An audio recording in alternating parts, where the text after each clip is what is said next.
पंजाब में तो supreme court ने रोक लगा दी, और हिंदू कश्मीर से भगा दिए गए। वहां पर कौन बहुसंख्यक है और कौन अल्पसंख्यक है, इसकी अगर आप चर्चा भी करेंगे तो वहां तो कत्लेआम हो जाएगा। लेकिन सुधांशु त्रिवेदी, मैं आपके पास आता हूं, आपने 2 मिनट लगभग लिए। सुधांशु त्रिवेदी, क्योंकि बड़े सारे सवाल हैं और सारी नजर आप पे है क्योंकि आप सेंटर पॉइंट पे है। सुधांशु त्रिवेदी, ये नई बहस भारतीय जनता पार्टी खड़ा करना चाहती है और पॉलिटिकल पंडित मानते हैं कि जैसे आपने 370 पे बहस शुरू करी, जैसे आपने प्रभु राम मंदिर पर बहस शुरू करी, जैसे आपने बाकी ट्रिपल तलाक पे बहस शुरू करी, ये एग्जैक्टली वैसे ही है कि क्या अल्पसंख्यक दर्जे में कोई बड़ा बदलाव होगा, क्योंकि जो बात असम के मुख्यमंत्री कर रहे हैं वो बात बड़ी गंभीर है। ये बात जानते हैं कितनी गंभीर है? भारत दुनिया का एकमात्र सेकुलर राष्ट्र है जहां धार्मिक अल्पसंख्यक होता है। धार्मिक अल्पसंख्यक सिर्फ मजहबी राष्ट्र में होता है, सेकुलर में नहीं होता है। और ये बहस हम नहीं शुरू कर रहे हैं। अभी शोएब जमाई साहब कोट कर रहे थे ना, जाके पढ़ तो लीजिए पूरी डिबेट कॉन्स्टिट्यूएंट असेंबली में। कॉन्स्टिट्यूएंट असेंबली में इस वर्ड की, इस बहस की शुरुआत की केटी शाह ने, उसके बाद उसके ऊपर बोले लोकनाथ मिश्रा, उसके बाद बोले एच.सी. मुखर्जी, उसके बाद बोले पंडित जवाहरलाल नेहरू और डॉक्टर अंबेडकर का जानते क्या कहना था? सेकुलर और माइनॉरिटी एक साथ नहीं हो सकता। इसलिए चूंकि नेहरू जी का बहुत आग्रह था कि माइनॉरिटी रखना है, माइनॉरिटी रखना, तो उनका इसलिए सेकुलर नहीं होगा। जिस दिन सन 76 में सेकुलर हुआ था, माइनॉरिटी खत्म कर देना चाहिए था। बड़ी लॉजिकल सी बात थी। अब मगर अब अंतर क्या रहता है? जी जी जी, जो कहते हैं माइनॉरिटी को ये चाहिए वो चाहिए, माइनॉरिटी मतलब होता है 0.1% की माइनॉरिटी, 0.5% की माइनॉरिटी। अब मैं पूछता हूं, इस देश का सबसे बड़ा पहला उद्योगपति कौन? जे.आर.डी. टाटा, माइनॉरिटी। इस देश का सबसे पहला एटॉमिक साइंटिस्ट कौन? Doctor Homi Jahangir Bhabha, minority. इस देश का पहला फील्ड मार्शल कौन? Sam Manekshaw, minority. अब ये बताइए, ये तो इतना आगे बढ़ते चले जाएंगे, किसी को कोई ये कितनी माइनॉरिटी है? 0.1% की माइनॉरिटी है। इसे कहते हैं माइनॉरिटी। और जो माइनॉरिटी में प्रचंड मेजॉरिटी है वो किसके साथ जोड़ेगी? मैं नहीं कह रहा हूं सब वही है। संसद पे हमला करने वाले के साथ जोड़ेगी, जम्मू कश्मीर में हमला करने वाले के साथ जोड़ेगी, सेना के ऊपर हमला करने वाले के बाद जोड़ेगी, और जब उन पे कार्रवाई होगी एंटी टेररिस्ट लॉ में, कहेंगे साहब हमारे साथ वो हो रहा है। इसीलिए माइनॉरिटी कमीशन में भी एक और बात कहना चाहता हूं। आपने कहा माइनॉरिटी बराबर मुस्लिम।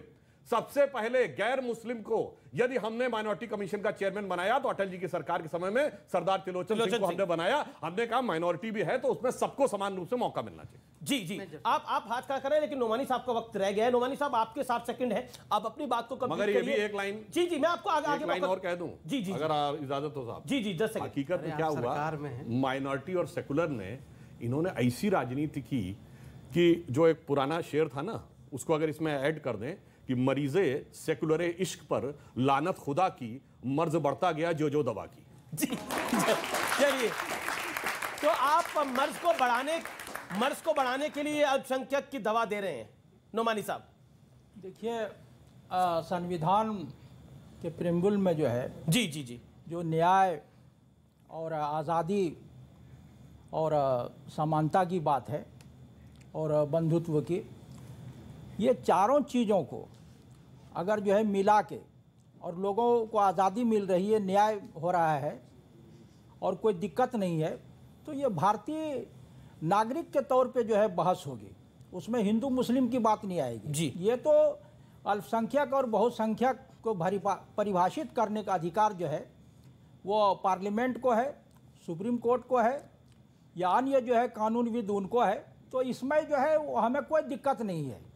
अगर आप जो है देश स्तर पर इसको परिभाषित करते हैं, राज्य स्तर पर करते हैं या जिलावार करते हैं, तो न्याय मिलना चाहिए, चाहे वो हिंदू हो, मुस्लिम हो, सिख हो, ईसाई हो, यहूदी हो, पारसी हो। लेकिन क्या आपको लगता है लद्दाख में न्याय मिल रहा है? क्या आपको लगता है कश्मीर में न्याय मिल रहा है? क्या आपको लगता है लक्षद्वीप में न्याय मिल रहा है? क्या मेरा सवाल है, काउंटर पॉइंट है, आपका 1 मिनट हो गया, उसके बाद ही मैं सवाल पूछ रहा हूं। अगर 1% आबादी है हिंदू की लद्दाख के अंदर, तो अल्पसंख्यक कौन हुआ लद्दाख के अंदर? बताइए ना, आप बताइए कौन हुआ? जो भी जो है 50% से कम होगा 100 के मुकाबले में, वो अल्पसंख्यक होगा। वो तो हिंदुओं को भी न्याय मिलना चाहिए।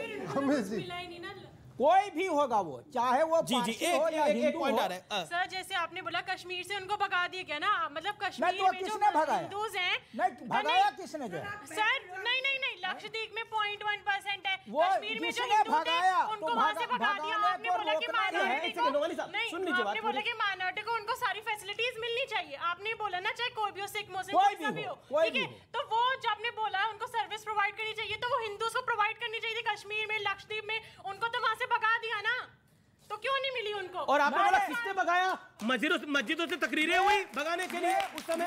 ठीक है, एक सेकंड, नोमानी साहब का जवाब। ये भगाना जो है अत्याचार है, अन्याय है वो, और ये रोकना जो है अथॉरिटी का, सत्ता का काम है। सत्ता के पास नहीं ही सर, जो है वो बिल्कुल शक्ति आपकी बात होती है। सही है, लेकिन बिल्कुल आपकी बात सही है। एक मिनट, अश्विनी उपाध्याय कुछ कहना चाह रहे हैं, फिर मैं आपकी बात आता हूं। आपकी बड़ी बात सीधी सी बात है। 40 सेकंड में आर्टिकल 14 कहता है सब समान है, 15 कहता है भेदभाव नहीं होगा, 16 कहता है सबको समान अवसर मिलेगा, 19 कहता है कि कोई भी हिंदू हो या मुसलमान कहीं जाके रह सकते हैं, बच सकते हैं, रोजगार शुरू कर सकते हैं। आर्टिकल 25 कहता है अपने रीतियों का अधिकार है, प्रथा का अधिकार है। फिर अलग से माइनॉरिटी मेजॉरिटी क्यों? मैं ये कह रहा हूं ये माइनॉरिटी मेजॉरिटी खत्म होना चाहिए। आर्टिकल 27 में साफ साफ लिखा हुआ है, न मजहब देख के टैक्स लोगे, न मजहब देख के टैक्स खर्च करोगे। अभी धर्म देख के टैक्स लिया जा रहा है मठ मंदिरों से, और मजहब देख के टैक्स खर्च किया जा रहा है, हजारों करोड़ खर्च किया जा रहा है। एक मिनट रुकिए, एक मिनट। इस संविधान में मैं आपके सामने, न कहीं पे माइनॉरिटी डिफाइन है, न किसी कानून में माइनॉरिटी डिफाइन है, न इस संविधान में माइनॉरिटी कमीशन का जिक्र, न माइनॉरिटी वेलफेयर मिनिस्ट्री का जिक्र। हजारों करोड़ का बजट नरसिम्हा राव ने शुरू किया, मनमोहन सिंह ने शुरू किया, कंटिन्यू चला। आज भी राज्य सरकारें भी खर्च कर रही हैं, केंद्र सरकारें भी खर्च कर रही हैं। केंद्र में माइनॉरिटी कमीशन, राज्य में माइनॉरिटी कमीशन, केंद्र में माइनॉरिटी वेलफेयर मिनिस्ट्री, राज्य में माइनॉरिटी मिनिस्ट्री। तो कहना क्या चाह रहे हैं आप? हम ये कह रहे हैं ये खत्म होना चाहिए, माइनॉरिटी मेजॉरिटी बिल्कुल खत्म। दिल्वी साहब, देखिए मैं मानता हूं कि एक है भारतीय राष्ट्रीय संघ जिसके हम सब नागरिक हैं, लेकिन सुधांशु जी इस पार्टी से आते हैं, उसके ऊपर भी एक संघ है जिसको आप मदर ऑर्गेनाइजेशन कहते हैं, आरएसएस कहते हैं। मैं उपाध्याय जी की इस बात से पूरी, आज मैं जो नोमानी साहब ने कहा वही मेरी लाइन है, इंसाफ सबको मिले, माइनॉरिटी मेजॉरिटी की कोई बात नहीं है, चूंकि संविधान में कहीं ये व्याख्या नहीं थी। मेरा सीधा कहना ये है कि संघ को, पर क्या वही इंसाफ मिल रहा है? दिल्वी साहब, मैं वही तो पूछ रहा हूँ, पॉइंट वही है। क्या वो बोलना आसान है, मिल रहा है क्या वो इंसाफ? क्या कश्मीर में हिंदुओं को वो इंसाफ मिल गया था?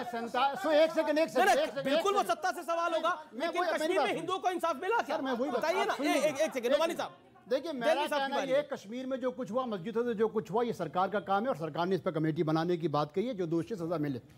मैं 47 के बाद जो राजे रजवाड़े थे वो पाकिस्तान चले गए, बकौल जो सोशल मीडिया पर लोग हैं, मैं कल भी पंचर लगा रहा था। इसी सरकार में सुधांशु जी शायद पार्लियामेंट में इस पर बहस थी, इनकी तकरीर आज तक हमको याद है कि आपने क्या करा।